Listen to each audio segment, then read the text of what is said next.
Hello everyone, welcome to mechanical bro. आज हम discuss करेंगे ब्रोटन साइकिल के बारे में और देखेंगे कि ये कैसे वर्क करती है। इसके जो प्रोसेसेस हैं, प्रोसेसेस को डिटेल में पढ़ेंगे अच्छे से और इसकी एफिशिएंसी निकालेंगे। इसका लेआउट भी देखेंगे कि कैसे इसका लेआउट होता है और कैसे इसका लेआउट जो डायग्राम है वो बनता है और कैसे वर्क करती है। तो सबसे पहले हम देखते हैं जो ब्रोटन साइकिल है, इसमें जो वर्किंग फ्लूइड होता है वो होता है गैस। तो यहाँ मैं लिख देता हूँ, गैस इज वर्किंग फ्लूइड। अब हम इसका देखते हैं लेआउट। लेआउट कैसे बनता है, तो सबसे पहला है कंप्रेसर, और हमको पता है जो कंप्रेसर का फंक्शन है वो क्या होता है, गैस को कंप्रेस करना एट हाई प्रेशर पर। तो कंप्रेसर ये गैस को कंप्रेस करता है हाई प्रेशर पर और भेज देता है कंबशन चैम्बर में।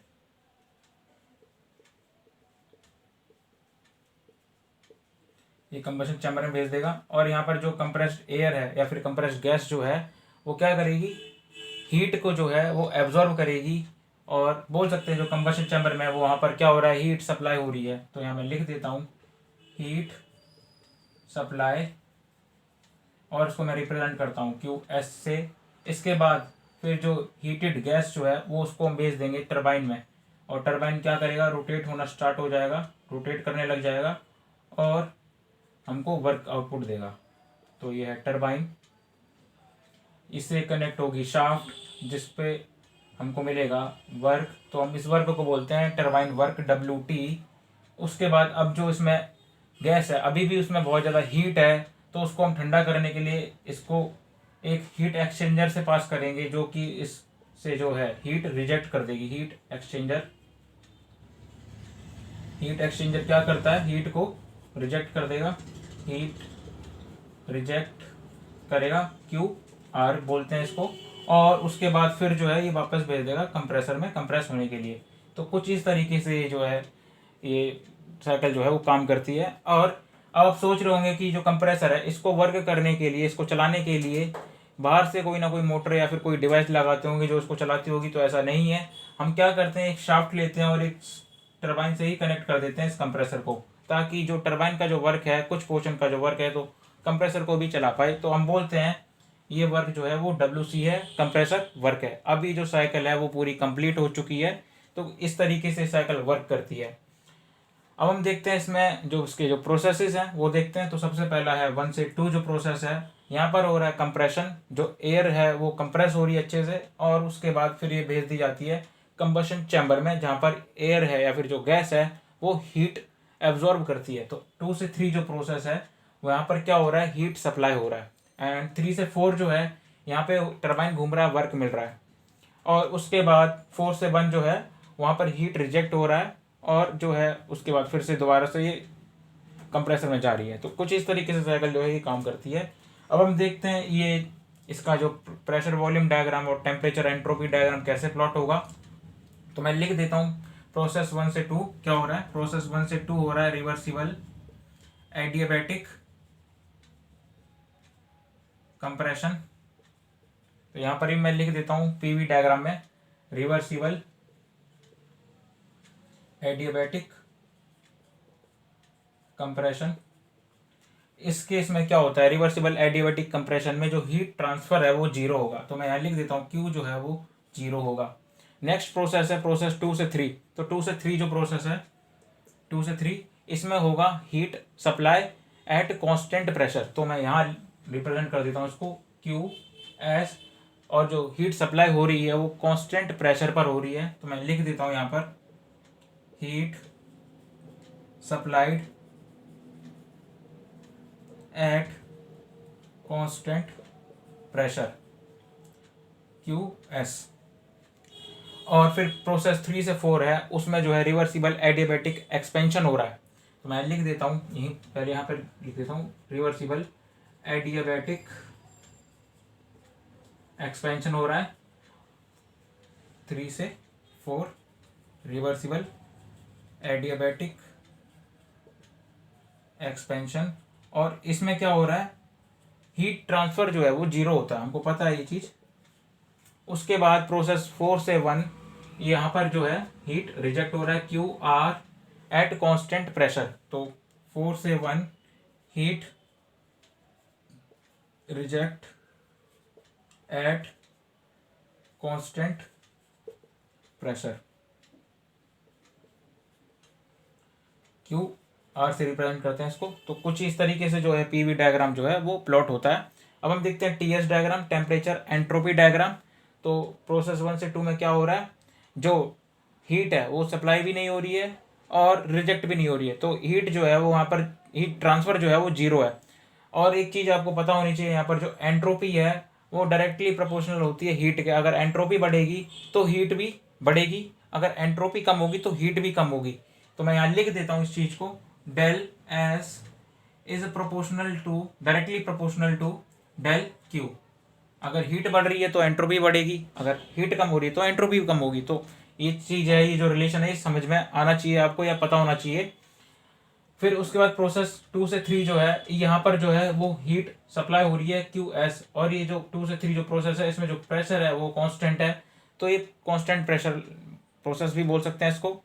और 3 से 4 जो है, 3 से 4 इसमें क्या हो रहा है, रिवर्सिबल एडियाबैटिक एक्सपेंशन हो रहा है, इसमें भी जो हीट ट्रांसफर है वो भी जीरो है।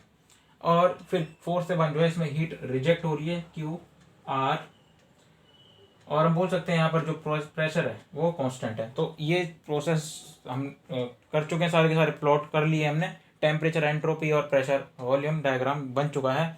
अब हम देखते हैं यहाँ पर एक चीज़, यहाँ पे नेटवर्क और होता है, एक नेटवर्क, फोन वाला नेटवर्क नहीं है, ये नेटवर्क है। तो यहाँ मैं लिख देता हूँ डब्लू नेट इक्वल टू, जो हमको नेटवर्क मिलेगा वो मिलेगा W T minus W C, तो turbine work minus compressor work. तो ये है हमारा नेटवर्क, ठीक है।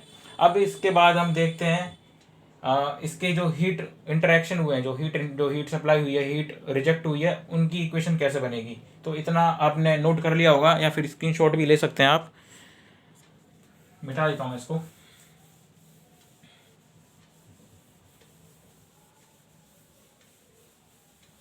अब हम बात करते हैं यहाँ पर हीट इंटरेक्शन की, जो हीट सप्लाई हुई है और हीट रिजेक्ट जो हुई है। तो मैं यहाँ लिख सकता हूँ हीट सप्लाई एंड हीट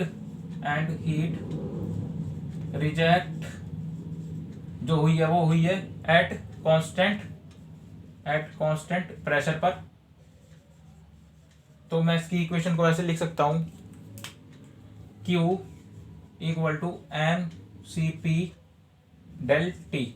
तो ये कुछ ऐसी इक्वेशन बनेगी। अब हम देखते हैं कि जो सप्लाई हुई है उसकी इक्वेशन क्या बनेगी और जो रिजेक्ट हुई है उसकी क्या बनेगी। तो मैं लिख सकता हूँ Q S equal to m C p, और टेम्परेचर डिफरेंस कितना है, T3 से 2 तक, तो T3 minus T2, T3 minus T2, ये तो सप्लाई था। अब रिजेक्ट लिखते हैं, तो एम सी पी जो टेम्परेचर डिफरेंस है T4 minus T1, T4 minus T1। तो ये था हमारा हीट सप्लाइड और हीट रिजेक्ट। अब हमको पता है एफिशिएंसी मैंने आपको बताया था कार्नोट साइकिल में भी कि एफिशिएंसी का जो फॉर्मूला होता है वो होता है नीटा equal to Q S heat supplied minus heat reject upon ये heat reject upon heat supplied, total heat supplied. तो मैं इसको ऐसे भी लिख सकता हूँ 1 माइनस क्यू आर अपॉन में क्यू एस, ठीक है, सिंपल है। अब मैं क्या करूँगा, यहाँ पर जो क्यू आर और क्यू एस की वैल्यू है मैं इसको पुट कर देता हूँ। तो नीटा equal to 1 minus M C P T4 minus T1 upon M C P T3 minus T2, और हमको पता है एम सी पी कट जाएगा, तो बचेगा मेरे पास नीटा equal to 1 minus T4 minus T1 upon T3 minus T2। ऊपर लिख देता हूँ नीटा 1 minus T4 minus T1 upon T3 minus T2। तो ये जो है एफिशिएंसी बचेगी, इस पर स्टार लगा लेते हैं, ये इंपॉर्टेंट है अभी। अब हम देखते हैं यहाँ पर इसको आगे भी सॉल्व कर सकते हैं। एक चीज़ और है यहाँ पर, आगे सॉल्व करने के लिए हम इस प्रेशर जो रेशियो है उसको भी लेंगे। तो इतना नोट कर लिया होगा। हम देखते हैं थोड़ा सा आगे और कैसे सॉल्व कर सकते हैं हम इसको एफिशिएंसी को। तो अब हम देखते हैं इसको क्या, प्रेशर रेशियो क्या होता है, प्रेशर रेशियो इसको हम रिप्रेजेंट करते हैं आर पी से, और मैं लिख सकता हूँ P2/P1।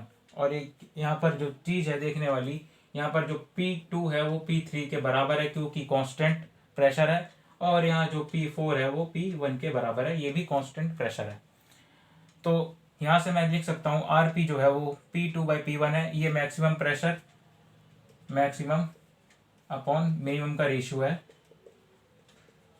और जो P2 है वो बड़ा है P1 से, तो ये है प्रेशर रेशियो। और हमको एक रिलेशनशिप और पता है किस किस के बीच में, टेम्परेचर, प्रेशर और स्पेसिफिक हीट का जो रेशियो उसके बीच का। तो we know that T2/T1 equal to P2/P1 raise to power gamma -1 upon gamma, ये हमको पता है। यहाँ से मैं लिख सकता हूँ क्या, T2/T1 equal to RP raise to power gamma -1 upon gamma. तो ये एक इक्वेशन बहुत ज़्यादा इंपॉर्टेंट है, इसको भी याद रखना बहुत इंपॉर्टेंट है, ये काफ़ी इंपॉर्टेंट है, इसको अभी आगे भी काम आएगी ये। तो देखते हैं यहाँ पर आगे कैसे सॉल्व हो सकती है। तो ये तो ठीक है, ये हमको समझ आ गया, इसको आपने नोट कर लिया होगा, इसको मैं मिटा देता हूँ। अब इसको आगे मैं सॉल्व करता हूँ, तो मैं इसको ऐसे भी लिख सकता हूँ T4/T3 equal to P4/P3 raise to power gamma -1 upon gamma, और P4 जो है वो P1 के बराबर है और P3 है वो P2 के बराबर है। तो मैं इसको रिप्लेस कर सकता हूँ, T4/T3 equal to P1/P2 raise to power gamma -1 upon gamma. और मैं ऐसे भी लिख सकता हूँ इसको उल्टा करके, रेसिप्रोकल करके, T3/T4 equal to P2/P1 raise to power gamma -1 upon gamma. तो ये सिंपल था, ये चीज़ समझ आ गई। इसके बाद मैं इसको क्या करूँगा, हमको पता है P2/P1 raise to power gamma -1 upon gamma यहाँ पर भी है और यहाँ पर भी है, तो इन दोनों को मैं इसको इक्वेशन नंबर 2 दे देता हूँ। अब मैं लिख सकता हूँ फ्रॉम इक्वेशन 1 एंड 2, तो दोनों में से देखते हैं ये जो है सेम है, तो मैं इसको ऐसे लिख सकता हूँ T2/T1 इक्वल टू T3/T4। तो मैं यहाँ से लिख सकता हूँ फ्रॉम इक्वेशन 1 एंड 2। अब आप देख सकते हैं, इसको नहीं समझ आया तो आप वीडियो को रिवर्स कर लो और देख सकते हो दोबारा से कि कैसे सॉल्व हुआ है ये। अब मैं आगे चलता हूँ, आगे मैं इसको सॉल्व करूँगा। तो ये जो है ये मिटा देता हूँ, ये मिटा देता हूँ, ठीक है, कोई दिक्कत नहीं आता तो समझ आ गया। इसको एक तरीके से और लिख सकते हैं, ये भी मिटा देते हैं, ये काम का है अभी। इसको एक तरीके से और लिख सकते हैं, इसको मैं ऐसे भी लिख सकता हूँ T4/T1 इक्वल टू T3/T2, एक ऐसे भी लिख सकते हैं। तो इसको मैं मिटा देता हूँ, ये जो बचा है।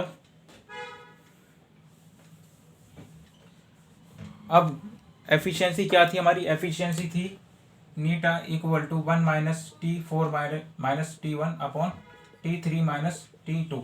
अब क्या कर सकते हैं, देखो अब यहाँ क्या करेंगे, ऊपर जो है T1 से मल्टीप्लाई और डिवाइड कर देंगे, नीचे T2 से मल्टीप्लाई और डिवाइड कर देंगे। कैसे, देखो equal to 1 - T1 T4/T1 -1 upon T3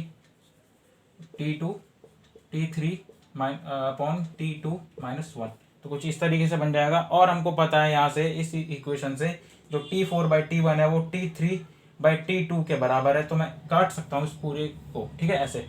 अब हम क्या करेंगे, हमारे पास जो एफिशिएंसी आई वो आई है 1 - T1/T2, और हमको पता है T2/T1 जो है वो RP raise to power gamma -1 upon gamma है।